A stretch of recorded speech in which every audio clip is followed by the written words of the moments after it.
Namaskar and welcome to day 2 of Dhanurmaasam spiritual practice. Yesterday's audio, I had mentioned that we should ask ourselves if spiritual practice has brought about some change in us. Now, you may be wondering about what is the connection between change, which is generally we consider at a psychological level, and spiritual practice. Before we go to discuss this, let us talk a little more about change and how it proceeds for most of us.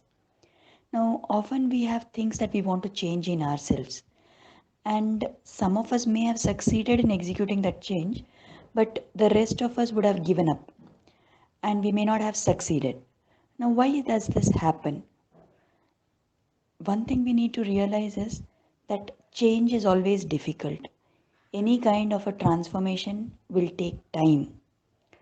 Another thing is that to change something, you require a lot of effort, you need a lot of self discipline, and that often feels like very difficult and lot of work, and we don't really want to put it. Also, sometimes it may happen that we are not motivated enough to change. Our life is continuing fine without making that change, also. So it's okay, we will pull on until such time that that change becomes inevitable.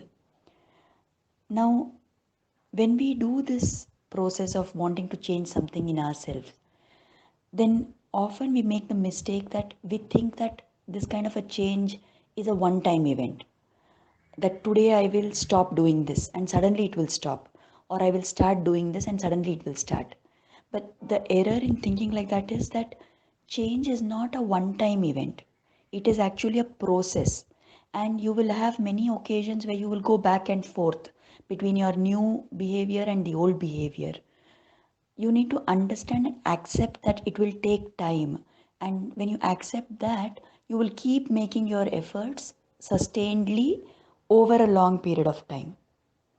Many times what happens is we may not even realize that we are the ones who have to change.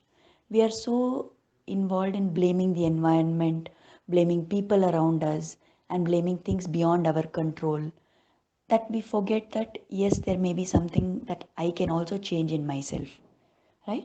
So taking responsibility is the first step. Realizing what efforts we have to make is the second step. Making those efforts consistently is the third step. Being kind to yourself and accepting that change will take time and keeping on making those efforts is most important.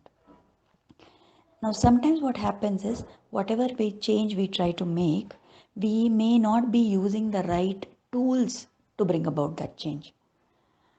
So, to give you an example of a very extreme case, let us say somebody is a criminal, okay? Let us say someone is a thief. Then, what is the common ways in which we try to change such a person? One is physically, you will try to keep him away from that situation. So, somebody who is caught and proved to be a thief, we try to put him in jail so that he is, prevented from doing those activities. How long does the effect last? Mostly till the person is in jail, he can't rob. But once he is out of jail, there is every likelihood that he will go back to his previous behavior. Then sometimes there are people who say that, okay, just physically removing a person from the situation is not enough. You need to give them some counseling, some kind of, psychologically they should start feeling that they have to change. So take the case of alcoholics. People who get into this habit, if they undergo counseling, then yes, some of them can understand and they do stop taking alcohol. But again, how long do those effects last? A few weeks, a few months, in some cases, not even that much. So, just doing something at the physical level or doing something at the psychological level may not always be very effective. Now, I want to draw your attention to a story that we have all heard from childhood. There was a dacoit called Ratnakar who used to torture and rob and even kill people who passed through the forest because that was his means of livelihood. Then one day, Narad Rishi came to him and said that, why are you doing this? And when Narad Rishi came and asked him that question, he said that I'm doing it for the sake of my family. And he was told, go and ask your family whether they will take the sins that will come because of all these, wrongdoings of yours. Will they take the papa? When that Ratnakara went and asked at home, everybody refused. They said, it is your wrongdoing. The papa that comes, the sins that accrue from that, also you will only take. Immediately there was a transformation in his mind and he wanted to change. Then Narad Rishi gave him a mantra to say Rama, Rama, Rama. And by chanting that continuously, he was so evil that he couldn't even say Rama. He kept saying Mara, Mara, Mara. And when he continuously said that, it transformed into Rama. So at the end of that process, this dacoit who was Ratnakar became the Rishi Valmiki. We know this story, right? So here we have an example of a change that was permanent. Now once he became Valmiki, he never went back to becoming Ratnakar again. So this story shows us that if we want long lasting change and permanent change, then the change has to happen deep within. It has to happen within our subconscious. Our chittas have to get purified. Our samskaras have to get purified. Whatever we have accumulated from the past so many births, those are responsible for our in this birth. So we have to overcome all those. And that is where spiritual practice comes into the picture. So if you want to make long lasting change, then it is important that you should focus on spiritual practice. Of course, we have to make certain efforts at the psychological level, but that has to be combined or supplemented by efforts at the spiritual level. So when you start doing chanting, what will happen? One is your focus starts going to the chanting, so other impulses become less. Secondly, when you chant, you're chanting God's name. There is a lot of power in God's name, and that will help you to overcome whatever habits you want to overcome. The power of God's name will give you the energy to become a better person. And most importantly, when you are chanting and constantly remembering God, then His grace will bless you.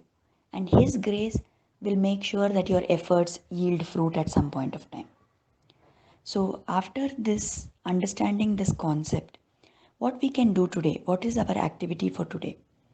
In your notebook or diary, write down, make a list of 3 things about yourself that you want to change. Write down what are the reasons why you want to make this change. What is the outcome that you are desiring, right? And then make it a point from today onwards to pray for God's help in making these changes. Ask that He should bless you and give you the ability and give you the energy and strength to make these efforts which are required to change this. Now, whenever throughout today you are going to continue with the usual practice that I mentioned yesterday, you will do Namasmarana, you will do Prarthana, and you will do Kritagnyata. So, whenever you are doing Prarthana and Kritagnyata, create within yourself this awareness that you have these particular things in yourself that you want to overcome or you want to change, and pray that you should be guided and blessed to be able to make those changes. Every day, whenever you are doing prarthana, please add this point into your prayer, and you will find that it becomes easier for you to start adopting those changes. What actually you can do for every kind of swabhav dosh, we will take up little later. But first, try to create this awareness and insight that you need to change certain things and that God is going to help you to make those changes. So I hope today will be a fruitful day as you take up all these activities. May Lord Krishna bless us all and help us to do whatever we have decided to. Namaskar.